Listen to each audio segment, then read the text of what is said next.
ఇప్పుడు ఒక్కసారి దిగిన తర్వాత ఇంకా వెనకడుగు వేసే ప్రసక్తే లేదు. చుట్టూ ఉన్న వాళ్ళు చాలామంది నిరుత్సాహపరుస్తారు. బట్ నాకైతే ఎప్పుడు జస్ట్ ఈవెన్ 0.1% కూడా ఇప్పుడు కూడా అనవసరంగా రాజకీయాల్లోకి వచ్చాము అన్నది ఆలోచన రాలా. ఎందుకు రాలేదు అంటే తవే తిట్టివాళ్ళు ఉంటారు కొంతమంది వైసీపీ వాళ్ళు. ఇప్పటికీ కూడా సోషల్ మీడియాలో అమనాభూతులు తిడతారు నన్ను, నో డౌట్. బట్ అది 2 to 3%. ఒకప్పుడు 20-30% ఉండేది, ఇప్పుడు 2-3%కి వచ్చింది. నన్ను అభిమానించే వాళ్ళు నన్ను ప్రత్యక్షంగా కలవకపోయినా రెగ్యులర్గా మెసేజ్ల ద్వారా ఎక్కడికన్నా వెళ్తే, ఈవెన్ హైవే మీద కూడా నేను కార్లో వెళ్తూ ఉంటే కూడా ఎవరన్నా మోటార్ సైకిల్ మీద వెళ్ళేవాళ్ళు సడన్గా చూస్తే చేసి మరీ వచ్చేసారి సెల్ఫీ సార్ అని చెప్పి హైవేల మీద నన్ను ఆపి ఫోటోలు దిగిన సంఘటనలు కోకొల్లలు, 1-2 కాదు. సో దట్ గుడ్ విల్ ప్రజల్లో ఉన్నప్పుడు ఏముంది, ఇప్పుడు ఇదేమి లేకపోతే ఇంకా ఆస్తి సంపాదించుకునే వాళ్ళమేమో. బట్ ప్రజాభిమానం అనే ఆస్తికి ఏ నోటు సరిపోదు అనేది నా భావన. ఆ విషయంలో నేను I'm richer than Mukesh Ambani or Gautam Adani. ప్రజాభిమానాన్ని డబ్బు రూపంలో లెక్క పెడితే I'm much richer than any one of them. డబ్బు అంటారా, ఓకే తీసేయండి. ఈరోజు నిజంగా చంద్రబాబు నాయుడు మీ కేసు పక్షాన కానీ మీ పక్షాన కానీ మీకు జరిగినటువంటి అన్యాయం పక్షాన మీ పార్టీ టీడీపీ కానీ లేకపోతే చంద్రబాబు నాయుడు గారి నిలబడే అవకాశం ఉందా అంటే ఏం చెప్తారు మీరు? ఇంతలేదు, చంద్రబాబు నాయుడు గారు అప్పుడే నా పక్షాన్ని నిలబడ్డారు. అప్పుడు నన్ను అరెస్ట్ చేసినప్పుడు కూడా ఆయన మా ఇంటికి నన్ను అంటే పట్టుకుపోయారు. బట్ నా వైఫ్తో, నా డాటర్ అండ్ సన్ అందరితోటి ఆయన టచ్లో ఉండి ఏమీ ఆధారపడద్దమ్మా అని చెప్పి ఆయన మాట్లాడి ఆయన వంతు కృషి ఆయన చేశారు. అదే కాకుండా మరి ప్రతి ప్రజా పోరాటంలో ఆయన ఎప్పుడు ఏ మీటింగులకు వెళ్ళినా కూడా మెజారిటీ ఆఫ్ ద మీటింగ్స్లో నా గురించి, నా మీద జగన్మోహన్ రెడ్డి చేసిన అట్రాసిటీస్ చెప్పి అతని సైకో నేచర్కి ఒక ఎగ్జాంపుల్గా నా ఎగ్జాంపుల్ చెప్పేవారు ఆయన. సో నా పోరాటం ఆయన అప్పుడు కూడా నాకు ఎంతో సహకరించారు. అంటే పరీక్షలో విద్యార్థికి మార్కుల్ని ఈ బలంతో కంపేర్ చేస్తే 100% బలం. ఒక పక్క మీ ఇంట్రెస్ట్ అంతా చూస్తే పార్లమెంట్లో కనిపిస్తూ ఉంటుంది, అక్కడ చూస్తే దేశ నాయకులంతా అక్కడ కనిపిస్తూ ఉంటారు. కానీ ఇక్కడ అసెంబ్లీలో అడుగుపెట్టారు, ఏ రకంగా? పార్లమెంట్లో కూడా 100% మ్యాక్సిమం 99 అటెండెన్స్ నాదే. యాక్చువల్లీ నేను 3 రోజులే నేను సంతకం పెట్టాల, 2 రోజులు సంతకం పెడతాం మర్చిపోయా. ఒక్కరోజు కరోనా వచ్చిన టైంలో నేను వెళ్ళలేకపోయా. 1 డేకి ఎగ్జామ్ చేశారు. ఆఫ్టర్ కరోనా వచ్చాక సాటర్డే వీకెండ్ వచ్చాక ఒక మండే నాడు క్లోజ్ చేశారు.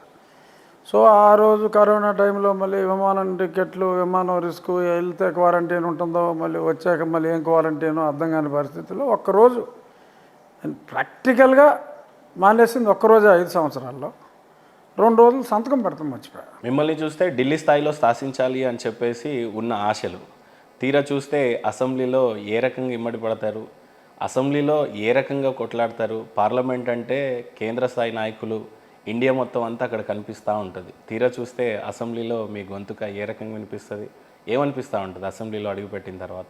లేదు, టోటల్ తృప్తితో ఉన్న. పార్లమెంటుకి వెళ్ళలేకపోయినందుకు ఇంత మునుపు రవ్వంత బాధ ఉన్నమాట వాస్తవం.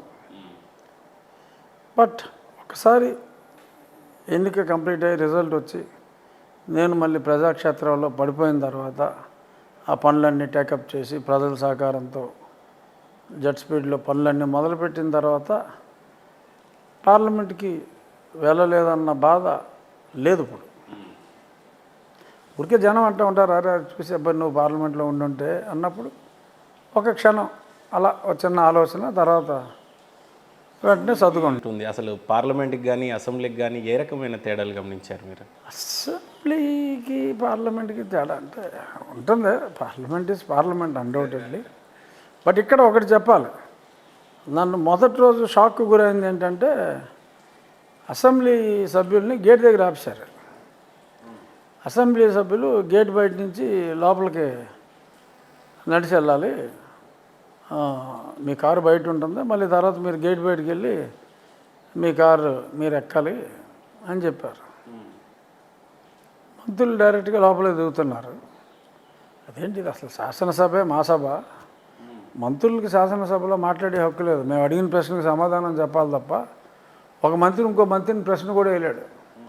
అసలు మా సభలో మమ్మల్ని బయట నుంచి ఉంటుంటారు బాబు, ఇది అన్యాయంగా ఉందని చెప్పి నేను మంచి మిత్రుల్లో అయ్యన పాత్రుడు గారు మిత్రుడిగా కాక ఒక సాటి శాసనసభ్యుడిగా మా అందరికీ సభాపతిగా ఆయనకి నేను ఎక్కడ భారతదేశంలో ఏ అసెంబ్లీలో కూడా ఇలా లేదు, మరి డిజైన్ లోపమా మరి ఏదన్నా ప్రాబ్లమా తెలీదు, ఏం చేసైనా రాబోయే అసెంబ్లీ సెషన్కి ఎమ్మెల్యేలు గౌరవప్రదంగా గేటు బయట నుంచి విజిటర్ లాగా వచ్చి మా ఇల్లు అది, మా ఇంటికి నేను ముఖ్య అతిథులేమో కారులో ఇంట్లోకి వెళ్ళి మా ఇంటికి మమ్మల్ని గేటు బయట ఆపి లోపలికి రమ్మంటాం, మా శాసనసభ్యులకి గౌరవం లేదు అంటే ప్రజలేం గౌరవం ఇస్తారు మాకు, ఇది కరెక్ట్గా లేదు అని నేను ఆయనకి నా అభ్యర్థన ఇవ్వటం జరిగింది. ఆయన తక్షణం దిద్దుబాటు చర్యలు, ఒక గేట్ నుంచి వచ్చి ఇంకో గేట్లోంచి వెళ్ళడం, ఇటువంటి చర్యలు చేపట్టినట్టుగా నాకు అసెంబ్లీ కార్యాలయం ద్వారా తెలిసింది. అదో కొంచెం షాకు, బయట నుంచో పెడతామేంటారని. ఎక్కడ హైదరాబాద్లో కాదు, దేశంలో ఉన్న ఏ అసెంబ్లీలో కూడా అలా లేదు మా సభ.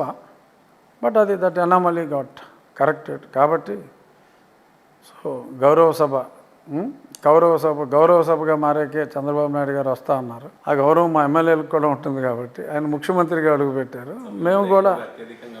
మేము కూడా శాసనసభ్యులుగా మేము కూడా గౌరవంగా గేట్ లోపలే దిగే గౌరవ సభగా మార్చుకున్నాం.